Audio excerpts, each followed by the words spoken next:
the Falcons just jumped up 20 spots and gave up draft capital to get James Pierce Jr. Did they think the Ravens were going to take him? That's who I took when I was on a national radio show where I had to represent the Ravens, and that's who I took was James Pierce Jr. based off of the board that was presented to me. So I like him, but I don't know that I would trade up 20 spots for him. I'm confused, guys. So this is crazy. Yeah, let me. Yeah, they're not even showing. They're not showing his highlights yet. I don't even know who this guy is. Well, let me put it this way, guys, and we'll bring this up on the screen. They keep showing. Yeah, he's available. They're going to have their pick at safety if they want it. But essentially, what just happened is the Falcons just gave up a future. Let me make sure I get this right because it's on the screen right now. So the Falcons received the 26th overall pick and a 2025 third rounder. They're using that 26th overall on James Pierce Jr. and edge rusher. The Rams, in exchange, received a 2025 second, a 2025 seventh, and a 2026 first. The Falcons just gave up. The Falcons just gave up a future first rounder to go get an edge rusher who, by all accounts, is an impact player, but not a top rated one. I'm surprised, guys. How about you? That's pretty crazy. Yeah, no, that's crazy. You think? I don't know who Pierce is. I'm not gonna act like I do. I only really looked at the other three guys. Wow. And they're not playing his highlights on the draft thing right now either. So on NFL Network, they just showed it. They had it going there. Are you watching ESPN? Yeah. They probably weren't ready for it. I just don't quite get the. Oh yeah, 2026. That's so they gave up a second rounder and a first rounder to move up. How many spots? 20. I mean, Atlanta though, right? Keaton, where are you at? Where are you at on that, Keaton? I don't know, Brad. Here he is, Jimmy. Let's get you some notes here. 6'5", 245, Tennessee edge rusher, 32 and 3/4 inch arms, 10-inch hands, athleticism score, top 20, 4.47 in the 40. Oh, he can run. So there you go. He can run. There, that's why. Here you go. 4.47. Yeah, probably top. Small. All right, there you go. He's on TV now. All right. Well, guys, you know what that means. Ravens are on the clock. Let's go to the board, shall we? Let's go to the board and let's all make a pick based off of who we see on the board here. I'm going Starks. I'll just tell you guys that right now. Yeah, I chose Starks. I'm not gonna act like even more. He's probably the physical mold that the Ravens would love. Yeah. I mean, my goodness, when you look at now, Mike Green out of Marshall also had 17 sacks last year. And according to our friend Jason Smith, first round talent. So if you believe, sacks. Go ahead. He's had plus 7.5 sacks in each of the last seasons and 13 TFLs in each of the last two seasons. James Pierce. Hey, live chat, tell us who your pick is. We've got over 6,800 concurrents right now joining us for our star-studded guests, Jimmy Smith and Keaton Mitchell. We really appreciate you guys and your time. The pick is in at 27. Jeff Zarebek says as much, but there's no player yet. We'll let you know in a matter of seconds, I'm sure, but I still can't believe the gross overpay that Atlanta just did to go and get James Pierce Jr. Guys, I'm sorry to keep reiterating that, but that's stunning to me. It's a lot. Their scouts must have seen something. It's a lot, and I just don't know that the Ravens were going for him. Yeah. I mean, I can't know that for sure, and I'm sure they'll ask. They'll be EDC will be asked for sure. After this pick, because they're going to go down and do their press conference. The pick is in, guys, and the live chat. If you don't want it to be spoiled, then just mute us and go to the TV. I mean, because we're just gonna do it in real time. You already got it, Jimmy? Malachi. I'm just guessing. Oh, okay. I thought he was reading it somewhere. I'm watching Tubi. It ain't. Well, what we know is this, guys. The pick is in, so they're staying put. That's what we know right now. Yeah, they're not trading out. Can you imagine if it's the most popular pick of it all? Of course, they go to commercial. Lacey DaCosta says, of course, they go to commercial. Mel Kiper will be doing cartwheels because he picked Starks. He started this whole thing. He picked Starks early in the process, and every time he came up with an updated mock draft, it was always him.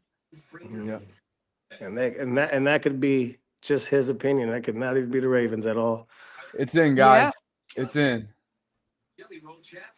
You ready for it? Yeah, we're ready for it. There's going to be a lot of people that feel like they can go to Vegas because Malaki Starks is coming to Baltimore. Woo!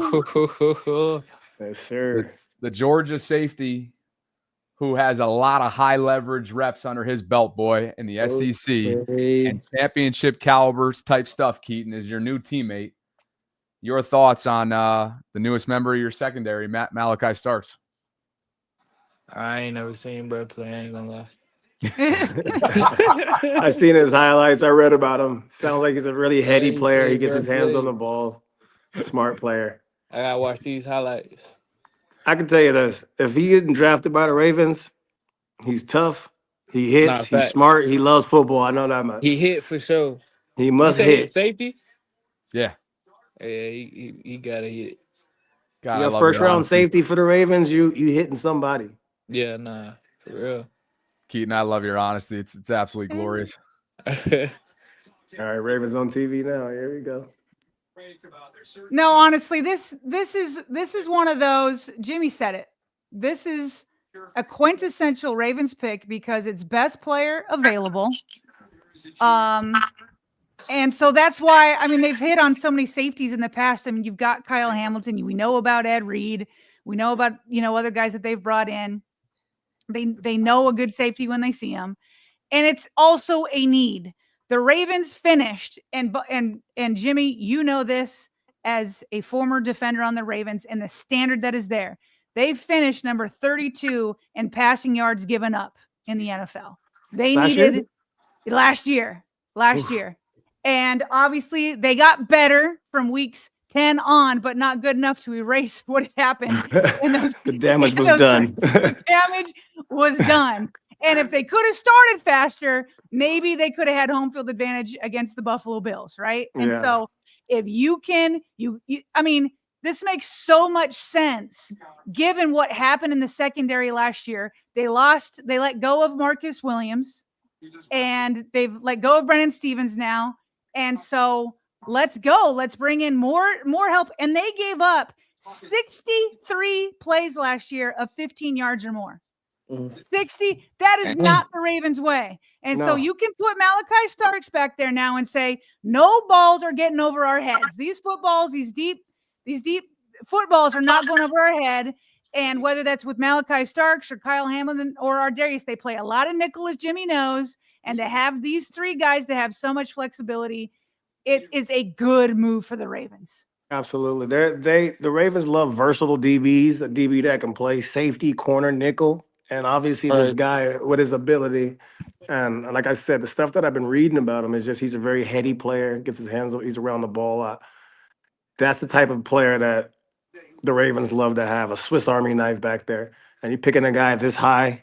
This is the trade-off with Marcus Williams. We gave Marcus Williams all that money, hoping that he would come in, get his hands on, get some picks, create some turnovers. And I think that's what Malachi's here to do. Or he had like 7. I think I read he had like 17 picks or like 15 picks or something like that. Nah, they just showed a crazy highlight on TV. I ain't gonna lie. You getting your first look at your new teammate? Yeah. They're announcing it now. Nah, he's smooth. Heck yeah. He's also, I believe he was one of the captains. I don't know if you guys may have not seen him in any interviews or whatnot. But he is businesslike. He's one of those businesslike dudes. He's been a leader. He's all, look at him. He's wearing kind of purple. He looked like he got some. That's mauve. That's mauve. Mauve? That's mauve. You remember Jay-Z had that on? That's mauve. Okay. Hey guys, let's listen to this clip from earlier in the week with Kay Adams. I have this ready to go. Listen to this. The NFL. Let's manifest that. Bo Nix is off the list.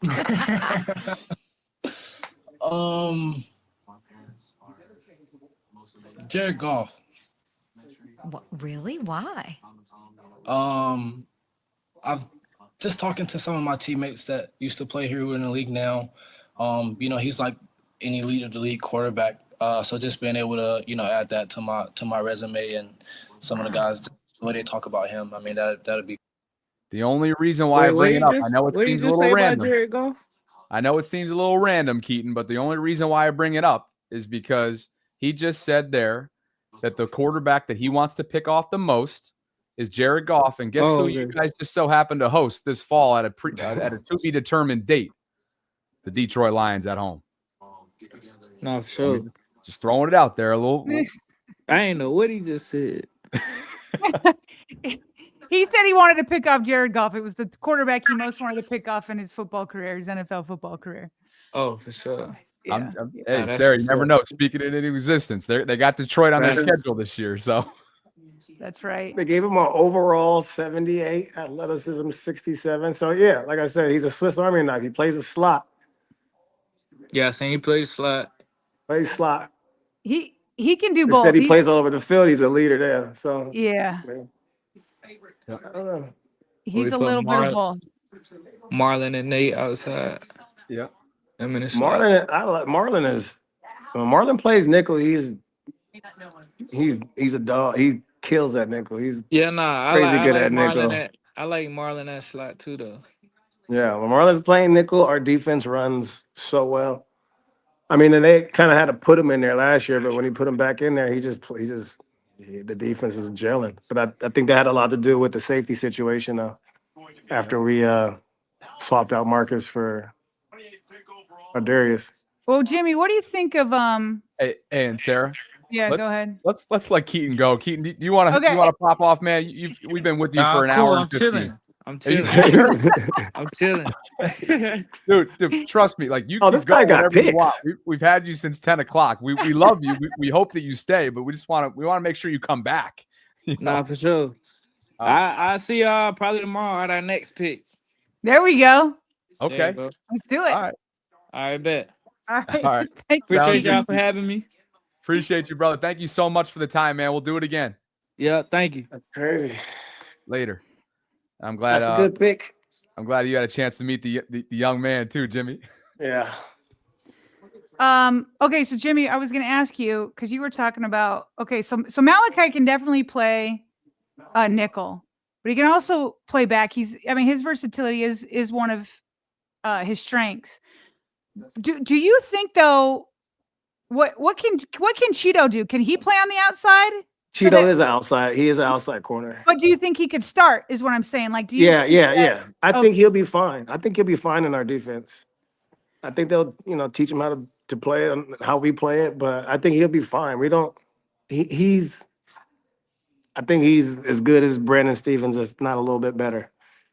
Healthy. Yeah. When he's healthy. Yeah. When he's healthy. Yeah. Yeah. I didn't feel the rush at corner when we got Awuzie. The safety situation was kind of a big gaping hole because of. I like our Darius back there, but I understand the situation when you're running a football team, you're trying to get the best possible players at every position, and if you have a great player like Malaki who can go in and play slot, because that's kind of what I was talking about when we were talking last year about what Marcus is willing to do and like how he plays the game or whatever, and there's a difference in. Already that guy plays slot. He comes down. He's a hitter, so he's going to be able to be a lot more versatile with Kyle Hamilton and Marlon and the nickel. They can all three rotate compared to just Marlon and then Kyle could kind of rotate and play the nickel last year. Okay, so say we're playing the Bengals. Let's say midseason because maybe Starks isn't rented into form and they want to bring him along. But let's say midseason, you're playing the Bengals. What's your starting DB group looking at, knowing you have Kyle, Ardarius, Malaki, Marlon, Cheeto, and Wiggins. And they're coming out in a 3 wide receiver set. What are you doing with the DBs? I got Wiggins outside. I got Cheeto outside. And then I'm doubling Jamar Chase. I don't care what it is. Yeah. So, but but yeah, I like I said, Marlon's best years that I've watched him just completely dismantle teams. And he's been in the slot. He kills it at slot. Okay. He's really, really good when he takes a lot of snaps there. He's really good outside corner. I'm not saying that he's one of the top outside corners, but his production in the slot and what he can do in there and how he changes games in there is undeniable. So I would definitely throw Marlon still in the slot, and I would have Wiggins outside and Cheeto outside, and then I have 2 good safeties. You can have Kyle. I mean, it depends on what the personnel. He said 3 wide right now. If we're going 3 wide, it's talking almost just put in Marlon on the slot. Yep. And then having, and then Malaki and Kyle back. So Ardarius is coming off. If Uwuzie can play slot and we're playing man and that's the type of game, then that's just the more that can help us. But if he's just strictly outside corner, then yeah, Marlon's the one corner that can move inside. I don't see Wiggins really playing inside. I don't see. I haven't really watched Uwuzie play inside that much. I've seen him play outside mostly. Hey Jimmy, Malachi's first words as a Raven just took place. I have the audio. Here it is. Hugged Roger Goodell for the longest time. What was the meaning behind such a long embrace with him? It's been a long week, and just kind of be able to meet him throughout the week and just kind of watch him as a kid since I was a kid and be up here with him. And, I've been waiting for a long time in that room back there, and I'm ready to go to work. You got some time with your family while you waited. What has your family done for you to get you to this moment? Man, I couldn't thank them enough. All the sacrifices that they made for me. My mom, my dad, I told him I wouldn't cry. My sister, I know she at home watching this, my fiance back there. My agency, man, they just bet on me and I bet on myself, and I'm ready to get to work. And now you're a Baltimore Raven. I'm ready. Congratulations. Thank you. Man, he and Kyle Hamilton, I guess. Does that not give you some goosebumps right there? I didn't hear any of it. What's that? I didn't hear any of it. Sarah, did you hear any of that? Yeah, I heard it. Oh, good. Okay. Yeah. Well, Jimmy, basically it was very similar, honestly, to like it kind of gave you shades of Lamar when he was talking with Prime 7 years ago. Like he's just highly emotional, ready for the moment. Seems very, very humble, and I think this guy's got a pretty darn good chance to make it an impact right away. Sarah, this is bringing me back to a Zach Orr clip from the lounge within the last month or so that you and I broke down. I gotta play this because, man, the foreshadowing is striking. Your former guy, Z.O., Jimmy. Listen to this with the guys on the lounge. Just make sure he out there. Make sure he out there on the field. And let me make sure I set it up properly. He's talking about Kyle Hamilton, and at the time, the importance of having a third safety to free him up. I mean, he's impactful and can make plays from every part of the field. And you look at, especially second half of the season, we started playing them further back from line of scrimmage. Well, a lot of the explosive plays went away because quarterbacks didn't want to throw the ball with him back there. He covers a lot of ground, got us communicated well, got us lined up right. So I think that what it looks for him is wherever you want to put him, and he can adjust to whoever else we have out there on the field with him. So you're always trying to figure out ways to get him close to the line of scrimmage to blitz him, because he's a heck of a blitzer. He's one of our best blitzers, right? He's effective doing that. He's a great tackler in space, but then you also want him to do stuff in the back end as well, because he covers a lot of ground and he has real good ball skills. So, I mean, he's one of the easiest guys to figure out how to put him in the best position, because he's never in a bad position. Honestly, he's really not. So I think that us, trying to find another safety to complement Kyle, complement AD, that's just what we like to do. We like to play a lot with a lot of DBs and speed on the field, especially in passing situations. We like to have a lot of guys who can do a lot of different things. Right. That helps in with the disguises like we talked about. That helps in with offenses confusing them. They not knowing where guys are going to be at. So I think that's more of where we're looking at for the third safety, is just to continue to add versatility to the defense. Definitely. hear All the that? good packages. Yeah. Now you can play Kyle at linebacker because you have a third safety. I mean, that's where you're gonna drop down and cover tight ends, can stop the run, can blitz from there. So yeah, that definitely agree with that. When you have if you have a safety that can only do one thing, it makes everybody else kind of stuck in their positions. Like, well, we can't move him because he can't do this. So that means we can't move you over here. And I think that was a little bit of the restrictions last year. That's why we were shuffling through safeties to figure out how to get it done. All I see is a bunch of friggin' former first rounders in that secondary, Jimmy, much like yourself. All right. Was that 3? Is it 1, 2, You got 4? 4 of them now. And the Uzi was a second rounder. Oh, is he? I think so. Hey, he went to see you. How about it? Bobby, when does this press conference start with EDC? Not sure, honestly. I'm wondering if we can bring in the audio and get the live stuff and then just the audio and then maybe react to that. Because he's there now? What's that? He used to work for the Ravens. I know he looks like the Weekend. He used to be a scout for us. Who? He works for the Commanders now. Who are you referring to? Can't think of his name. Lights. Oh. He looked like the Weekend. I used to see him all the time in our lunchroom. I didn't see him on this. Is he up on the He works. He was in the draft meeting right now room with Washington. Commanders. Oh yeah. I wasn't looking. Shoot. Why do all the fans boo Roger Goodell every year? I know. It's a tradition at this point. Absolute tradition. Oh man, that's great stuff, dude. We've kept you for close to an hour, so. Oh, good. I'm gonna eat some dinner.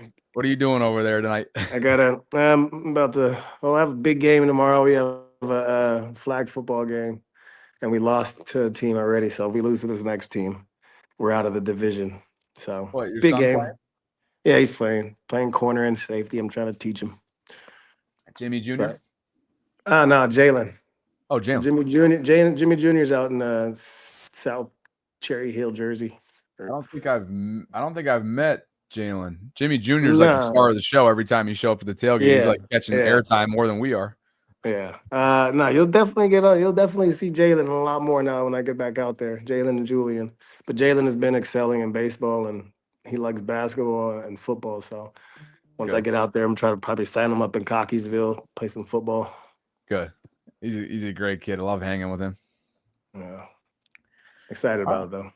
All right, dude. Well, all right, my man. Thank you so much for doing this back-to-back years. I gotta say, definitely bittersweet having you on this year, knowing that we did the crossover episode last year with Jacoby.